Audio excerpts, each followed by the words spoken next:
আসসালামু আলাইকুম, সবাইকে প্রিয় গণিত চ্যানেলে স্বাগতম। আজকে উচ্চতর গণিত প্রথম পত্র সরলরেখা 3.7 এর প্রথম অংশ অর্থাৎ পার্ট 1 এই অংশটা নিয়ে আমরা আলোচনা করব।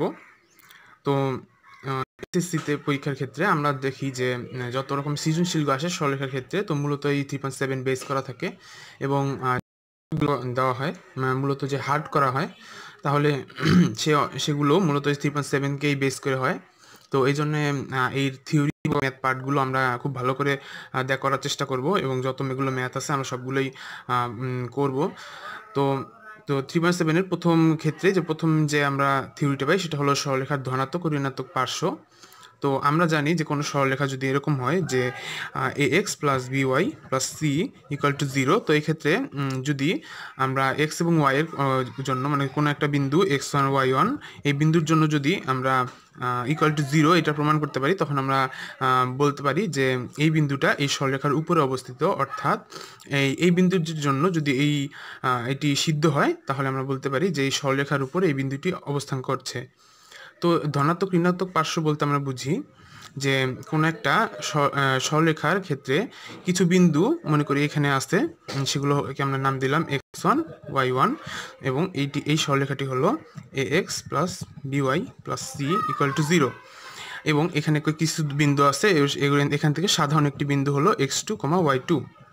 তো এই x1 y1 এর জন্য যদি আমরা এই সমীকরণের ক্ষেত্রে বসাই এবং যদি এই মানটা ইজ গ্রেটার দেন 0 হয়, অর্থাৎ ধনাত্মক মান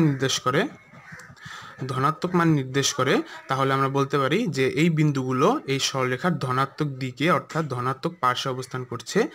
আর ঠিক বিপরীত দিকে যদি এই x2 এবং y2-র ক্ষেত্রে যদি আমরা দেখি যে এই ক্ষেত্রে মানটা আসছে ইজ লেস দেন 0 অর্থাৎ নেগেটিভ মান আসতেছে অর্থাৎ ঋণাত্মক,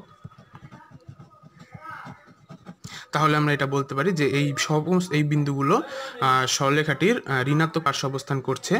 তো এই ক্ষেত্রে মূলত দেখা যায় এখান থেকে সরাসরি সৃজনশীল টপিকগুলো আসে না। তো এখান থেকে আমরা মূলত দেখতে পারি যে অবজেক্টিভ বা ভার্সিটির ক্ষেত্রে যেগুলো আসে যে দুটি বিন্দু দিয়ে দেয়, তো দুটি বিন্দু দিয়ে বলে যে দেখো এবং একটি সরলরেখা দেওয়া থাকে, তো বলা যায় যে এই সরলরেখার একই পার্শ্বে বিন্দুগুলো একই পার্শ্বে অবস্থান করছে কিনা।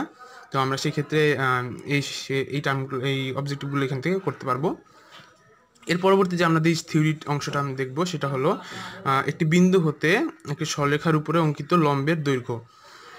অর্থাৎ কোনো একটি বিন্দু আছে এবং এই সরলরেখার উপরে অঙ্কিত লম্বের দৈর্ঘ্য যদি এমন হয়, ধরো এটা এক্স অক্ষ এবং ওয়াই অক্ষ এবং x plus b y plus c যদি এইভাবে হয়, তাহলে এবং একটি বিন্দু যদি এখানে থাকে, বিশেষ যেমন নাম দিলাম আমরা px1, y1, তো সেই ক্ষেত্রে এই বিন্দু থেকে এই সরলরেখার উপর অঙ্কিত লম্ব অর্থাৎ যদি 90 ডিগ্রি সৃষ্টি করে, তো এই লম্ব দৈর্ঘ্যটা হবে আমাদের modulus of x1 plus by1 plus c divided by root over of a square plus b square. অর্থাৎ এই সরলরেখার উপরে আমরা এই বিন্দুটার মানটা বসাবো এবং এক্স ও ওয়াই এর সহগের বর্গের সমষ্টির বর্গমূল দ্বারা ভাগ করে দিলে আমরা এই লম্বের দৈর্ঘ্যটা পেয়ে যাব। কিন্তু আমরা সবসময় জানি যে যেহেতু এটা একটা লম্বের দৈর্ঘ্য, অর্থাৎ লম্বের দৈর্ঘ্য এটা সবসময় ধনাত্মক মান নির্দেশ করবে, এই জন্য আমরা এখানে মডুলাস সাইনটা ব্যবহার করি।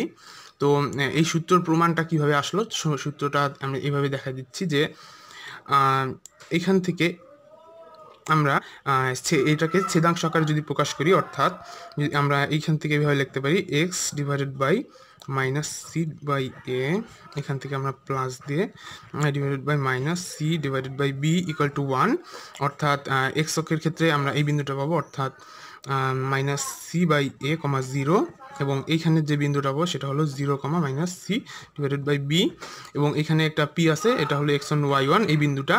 তো আমি যদি এইখানে একটা ত্রিভুজ অঙ্কন করতে পারি, তাহলে এই ত্রিভুজের জন্য আমরা যেহেতু আমরা তিনটা বিন্দু জানি, তখন আমরা এইভাবে লিখব যে হাফ অফ একটি বিন্দু হলো x1 y1, একটি বিন্দু হলো 0 minus c divided by b, একটি বিন্দু হলো minus c divided by a 0 এবং এখানে 1 1 1 এটি। এবং দেখো এইটি যেহেতু লম্ব, তো এখানে যদি আমরা এটা ডি নাম দিই, তাহলে এখান থেকে আমরা লিখতে পারি হাফ ইন্টু ভূমি, অর্থাৎ এই দুইটার দৈর্ঘ্য অর্থাৎ root over of 0 minus c divide by এর স্কোয়ার। আমরা এই সূত্রটা জানি এভাবে করে, এবং ইন্টু উচ্চতা অর্থাৎ ডি লিখে দিব। তো এখান থেকে আমরা যে সমাধান করি তাহলে আমরা ডি এর যে মানটাও সেটা এই মানটার সমান হবে। তোমরা চেষ্টা করে দেখতে পারো। তো এইভাবে আমরা এই কোনো একটা বিন্দু দেওয়া থাকলে এবং একটি সরলরেখা দেওয়া থাকলে তো এই বিন্দুটি এই রেখার সরলরেখার উপর যে লম্ব অঙ্কন করা যাবে তার দৈর্ঘ্যটা কিভাবে আসে সেটা আমরা দেখতে পারি।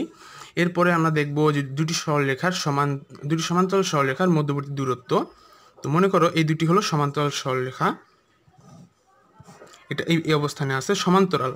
আচ্ছা, আমি সমান্তরাল কিভাবে বুঝবো? সমান্তরাল বুঝবো হলো, দেখো a1x plus b1y plus c1 equal to 0, a2x plus b2y plus c2 equal to 0। এখানে যদি a1 divided by a2 equal to b1 divided by b2 হয়, তাহলে আমরা সেক্ষেত্রে বলতে পারি যে এই সরলরেখাটা সরলরেখার দ্বয় সমান্তরাল হবে। তবে মনে রাখতে হবে এখানে not equal to c1 divided by c2 হবে, কারণ যদি equal to c1 by c2 হয়ে যায় তাহলে এই রেখাটি একই রেখা নির্দেশ করবে। তো এখানে not equal to c1 by c2 হবে।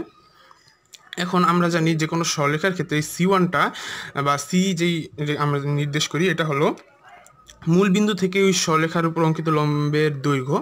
অর্থাৎ এই সরলরেখাটা মূল বিন্দু থেকে যদি এইটুকু দূরত্ব অবস্থান করে তাহলে, এবং এটা যদি আমাদের প্রথম রেখা হয়, এটা যদি আমাদের দ্বিতীয় রেখা হয়, তাহলে আমাদের এটা প্রথম রেখা হলে তো আমরা এই দূরত্বটার ভ্যালু পাবো হলো c1, এবং এটা যদি আমাদের দ্বিতীয় রেখা হয়, দ্বিতীয় সরলরেখা হয়, তাহলে এই যে দূরত্বটা পাবো হলো আমরা c2। তো এখান থেকে আমরা দেখতে পাচ্ছি যে মূল বিন্দু থেকে এই দুইটা রেখার দূরত্ব c1 এবং c2 হবে পরপর। তাহলে আমরা যদি c1 থেকে আমরা যদি c2 বিয়োগ করে দেই তাহলে আমরা এই দূরত্বটা পাবো। কিন্তু দেখো এটা আমরা হিসাবটা করছিলাম হলো 0,0 বিন্দু হতে, তো আমাদের এইরকম একটা ফরম্যাট আসলো। তো এটা কিভাবে আসলো? তো আমরা দেখি যে আমরা এই সূত্রটার সাহায্য নিব, যে এখানে যে আমি এক্স এবং ওয়াই এর 0,0 বসিয়ে দিই, তাহলে আমরা এইভাবে পাবো যে 0,0 বসিয়ে দিলে আমরা পাবো হলো c1 divided by root over of a1 square plus b1 square. কিন্তু এখানে আমরা যেহেতু এই ফরম্যাটে নিতে পারি, তাহলে আমরা সমান যে অনুপাতটা আসবে সেই অনুপাত দিয়ে ভাগ করে আমরা a1 এবং a2 লিখে দিব। তো সেক্ষেত্রে আমরা এইভাবে পাবো যে c1 divided by root over of a square plus b square, এবং এখান থেকে যদি আমরা এই c2 অংশটা বিয়োগ করে দিই অর্থাৎ মাইনাস c2, এখানেও আসবে তাহলে a square plus b square. তো এখান থেকে আমরা লিখতে পারি root over of a square plus b square c1 minus c2। অর্থাৎ আমাদের দুটি সমান্তরাল সরলরেখার মধ্যবর্তী দূরত্ব নির্দেশ করতে বলে, তাহলে আমরা এদের এই c1 এর ভ্যালুটা আমরা প্রথমে বিয়োগ করে এবং সহগদ্বয়ের বর্গের সমষ্টির বর্গমূল দ্বারা আমরা যদি ভাগ করে দিই তাহলে সরলরেখার মধ্যবর্তী দূরত্ব পেয়ে যাব। তো আমরা এতক্ষণ যেই থিওরিগুলো দেখলাম তার আলোকে আমরা কিছু এখন ম্যাথ সলভ করব। তো প্রথমেই একটা বিন্দু দেওয়া আছে যে 1,-2 এই বিন্দুগামী 7.5 একক দূরবর্তী এবং 3x + 4y = 7 রেখার সমান্তরাল রেখাগুলির সমীকরণ নির্ণয় করো। তো আমরা সমান্তরাল রেখার ক্ষেত্রে আমরা এটা জানি, এখান থেকে লিখতে পারি যে এখান থেকে যদি এখানে এভাবে লেখা যায় 3x + 4y - 7 = 0। তো এই রেখার সমান্তরাল রেখা আমরা ধরে নিচ্ছি 3x + 4y + k = 0 হবে। তো এখন k এর মানটা কত হবে? দেখো k এর মানটা কিন্তু আমরা জানি না, কারণ এই বিন্দুগামী এই রেখার সমান্তরাল রেখার সমীকরণটা নির্দেশ করতে বলছে। তো আমরা এখানে কিছুক্ষণ আগে যে সূত্র দেখলাম এই সূত্রের সাহায্যেই আমরা ম্যাথটা করব। তো দেখো সূত্র কীভাবে প্রয়োগটা করতে হয়। তো আমরা প্রথমেই এই সহগদ্বয়ের বর্গ অর্থাৎ 3² + 4² এভাবে ভাগ করে নিব। এরপরে আমরা এই 3x 3 ইন্টু এই x এর ভ্যালুটা হলো 1, তো এখানে আমরা 1 লিখে দিচ্ছি। এরপরে হলো 4 × y প্লাস 4 × y এর ক্ষেত্রে দেখো -2 ভ্যালুটা আসছে এবং প্লাস k, এবং এর মডুলাস সাইন এটার ভ্যালুটা হবে 7.5, অর্থাৎ এর সমান।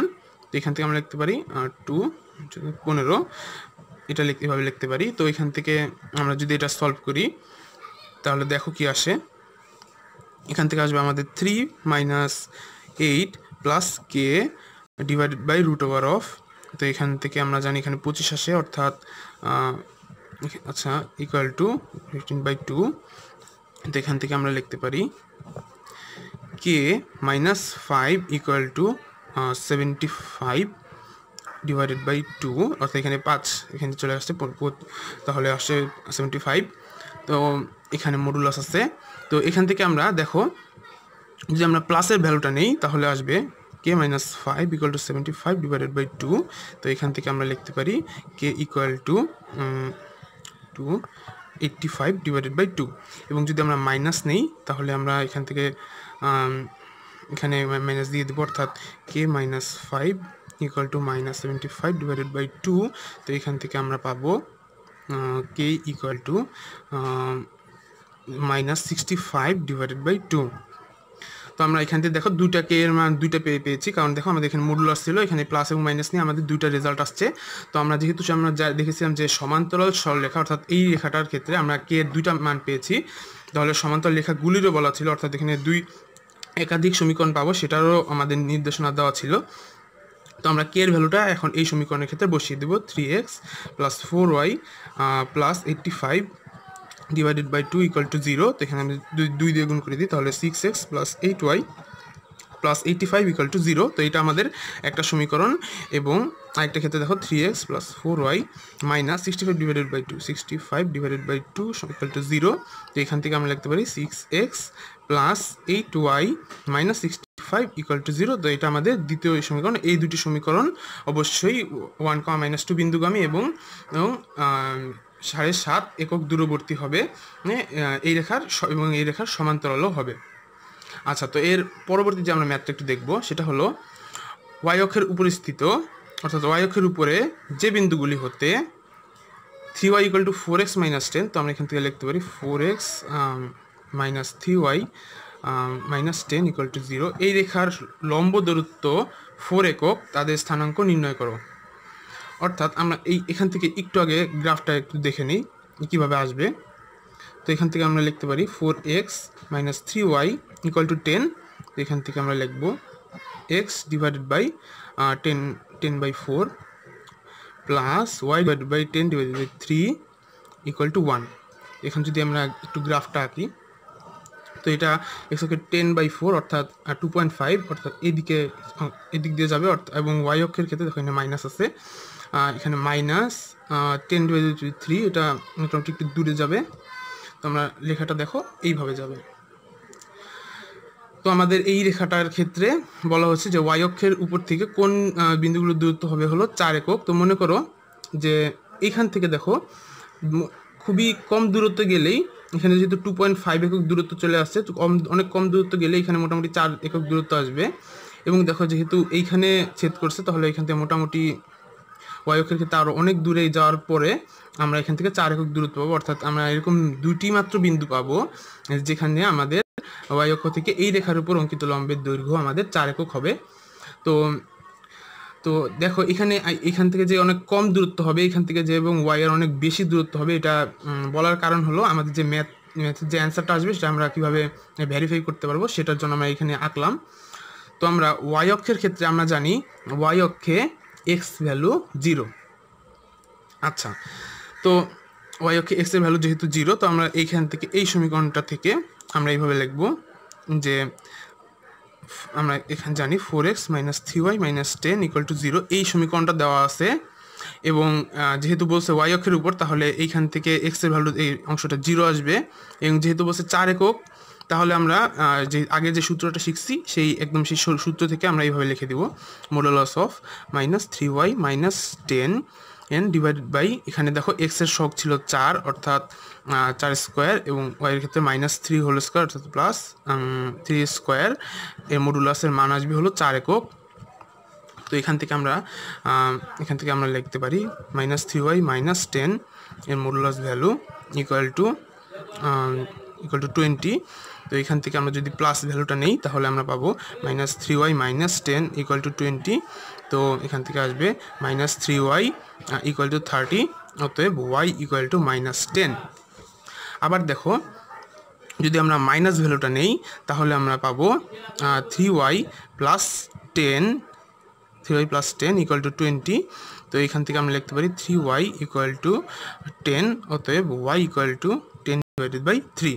অর্থাৎ আমরা যে দুটি বিন্দু পাবো সেক্ষেত্রে এক্স এর ভ্যালুটা হবে 0, তাহলে এই প্লাসের ক্ষেত্রে আমরা যে বিন্দুটা পাবো সেটা হবে 0, -10 এবং মাইনাস নিয়ে ওয়াই আমরা যে ভ্যালুটা পাবো সেটা হবে 0,10/3। অর্থাৎ আমরা দুটি বিন্দু পেয়ে গেলাম, যে অর্থাৎ দেখো এই 0,10/3 এটা মোটামুটি এই অবস্থানেই আছে এবং 0,-10টা দেখো অনেক দূরেই অবস্থান করছে। অর্থাৎ আমরা আমাদের অ্যান্সারটা দেখেই আমরা ভেরিফাই করতে পারলাম যে আমাদের এই ক্ষেত্রে আমাদের অ্যান্সারটাও ঠিক আছে এবং আমরা কীভাবে গ্রাফিক্যাল রিপ্রেজেন্টেশন করে আমরা দেখতে হয় আমরা সেটাও দেখে ফেললাম। এর পরবর্তীতে একটা জনপ্রিয় একটা ম্যাথ, যে 4x + 3y = c এবং 12x - 5y = 2 × c + 3 এই রেখাদ্বয় মূল বিন্দু হতে দূরবর্তী c এর ধনাত্মক মান নির্ণয় করো। আচ্ছা, বলা হয়েছে মূল বিন্দু হতে সমদূরবর্তী। এখন একটু খেয়াল করলে বুঝতে পারবা যে এখানে প্লাস আর এখানে হলো আছে মাইনাস, আবার এদের সহগদ্বয়ের অনুপাতটাও যেহেতু ঠিক নেই, তো আমরা বলতে পারি এই দুইটা সমান্তরাল না। তো যেহেতু আমরা সমান্তরাল না, তো সেক্ষেত্রে আমরা একদম থিওরিতে যে সূত্রটা দিয়েছিলাম সেই সূত্রটা আমরা অ্যাপ্লাই করতে পারতেছি না এই অবস্থায়। এই জন্য আমরা চেষ্টা করব যে একদম এইটার থেকে যে দূরত্বটা এবং এইখান থেকে যে মূলবিন্দু বসে যে দূরত্বটা, এই দুটো দূরত্ব যদি আমরা সমান লিখতে পারি তাহলে আমাদের সি এর ভ্যালু বের হয়ে যাবে। অর্থাৎ আমরা যদি এভাবে লিখি যে মূলবিন্দু হতে এই রেখাটার দূরত্ব কীরকম হবে, দেখো তো এই রেখার ক্ষেত্রে আমরা লিখতে পারি 4x + 3y - c = 0। তো এইখান থেকে আমরা লিখতে পারি এভাবে, যদি 0 0 বসিয়ে দিই তাহলে, তো আচ্ছা প্রথমে আমরা সহগগুলোর বর্গের সমষ্টি লিখব 3² এবং 0 0 বসালে এটা দুটো 0 আসবে -c, এবং বলা হয় যদি এইখান থেকে দেখতে পারি, দেখো 12x - 5y - 2 × c + 3 = 0 যদি হয় তাহলে আমরা এখান থেকে লিখতে পারি √12² + 5² আর এখান থেকে যদি 0 0 হয়ে যাবে তাহলে 0 - 0 - 2 × c + 3। তো বলা হয়েছে যে মূলবিন্দু বসালে এদের দূরত্বটা সমদূরবর্তী, অর্থাৎ এখানে দূরত্বটা হবে সমান।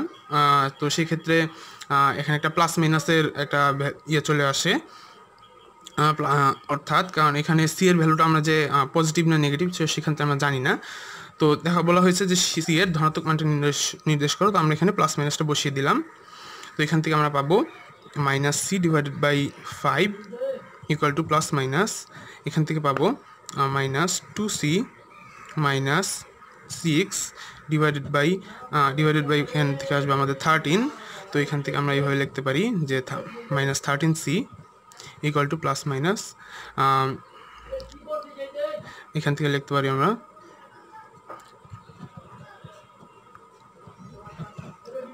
এবার যদি আমরা এখান থেকে প্লাস ভ্যালুটা নেই তাহলে প্লাসের জন্য আমরা পাবো 13c = -10c - 30। এখান থেকে আমরা বলতে পারি যে এখানে যদি আসে -3c = -30, অতএব c = 10।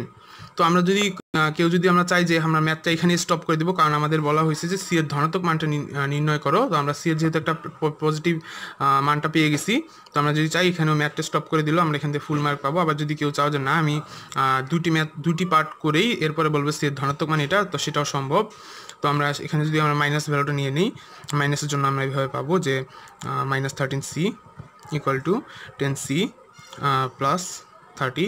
তো এখান থেকে আমরা পাবো -23c = 30, অতএব c = -30 / 23। তো আমরা এই ভ্যালুটা আমাদের যেহেতু চাওয়া হয় নাই, তো আমরা এই অংশটাও আমরা পুরোটা বাদ রাখতে পারি। তো আমরা এই ক্ষেত্রেও ফুল মার্কস পেয়ে যাব, এতে খুব একটা সমস্যা হবে না। তো লাস্ট একটা ম্যাথ, যে এই ম্যাথটা আমাদের খুবই ছোট এবং খুবই সুন্দর একটা ম্যাথ, যে এখান থেকে আমাদের বলা হয়েছে একটি সরলরেখার সমীকরণ নির্ণয় করো যার ঢাল -1 এবং মূল বিন্দু হতে যার দূরত্ব 4 একক। তো আমরা জানি যেহেতু ঢালের ক্ষেত্রে বলা হয়েছে, তো আমরা ঢালের ক্ষেত্রে আমরা একটা সরলরেখার সমীকরণ জানি y = mx + c। তো দেখো ঢালের ক্ষেত্রে বলা হয়েছে এটা m এর মানটা হবে -1, অতএব এখান থেকে লিখে দেয় m = -1।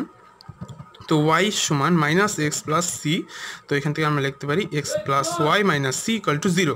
অর্থাৎ আমরা একটা সমীকরণ পেয়ে গেলাম। এখন বলা হয়েছে যে মূল বিন্দু হতে যার দূরত্ব 4 একক, অর্থাৎ আমরা এতক্ষণ যে সূত্রটা অ্যাপ্লাই করতেছি সেই সূত্রটাই আমরা এখানে লিখব, যে মডুলাস অফ, তো আগেই আমি বলছি এখানে x এর সহগ হলো 1, তো 1 এর স্কোয়ার প্লাস y এর সহগ 1 এর স্কোয়ার, এবং যেহেতু মূল বিন্দু বসাতে হবে অর্থাৎ এক্স ওয়াই দুইটার মান হলো 0 + 0 এবং -c মডুলাস সাইন শেষ ইকুয়াল টু যার দূরত্ব হলো 4 একক। তো আমরা এখান থেকে যদি আমরা সমাধান করি তো -c /√2 এর মডুলাস সাইন ইকুয়াল টু 4। তো এখান থেকে আমরা পাবো -c ইকুয়াল টু +- তো এখান থেকে আমরা পাবো c ইকুয়াল টু -+4√2। তো যাই প্লাস মাইনাস তাই মাইনাস প্লাস, এখানে আমাদের খুবই একটা সমস্যা হবে না। তো আমরা যদি এই c এর ভ্যালুটা যদি আমরা এই সমীকরণের ক্ষেত্রে বসিয়ে দেই তাহলে আমরা পাবো x + y +-4√2 ইকুয়াল টু 0। অর্থাৎ আমরা দুইটি সমীকরণ পেয়ে যাচ্ছি। একটি সমীকরণ হলো x + y +4√2 ইকুয়াল টু 0, আরেকটি সমীকরণ x + y -4√2 = 0। তো আমাদের এই দুটি সরলরেখাই আমাদের এদের ঢাল হবে হলো -1 এবং মূল বিন্দু হতে এরা 4 একক দূরত্ব অবস্থান করবে। তো আমরা এই সমীকরণটি পেয়ে গেলাম। তো পার্ট 1 এর যে আমরা যে এই টাইপগুলো যে দেখলাম এই টাইপেরগুলোর অংশ এখানেই শেষ। তো আমরা আশা করবি এই ধরনের যত ম্যাথ আছে তো এই ম্যাথগুলো দিয়ে বাকিগুলো তোমরা করতে পারবে। তো আজকে এই পর্যন্তই, সবাই ভালো থেকো।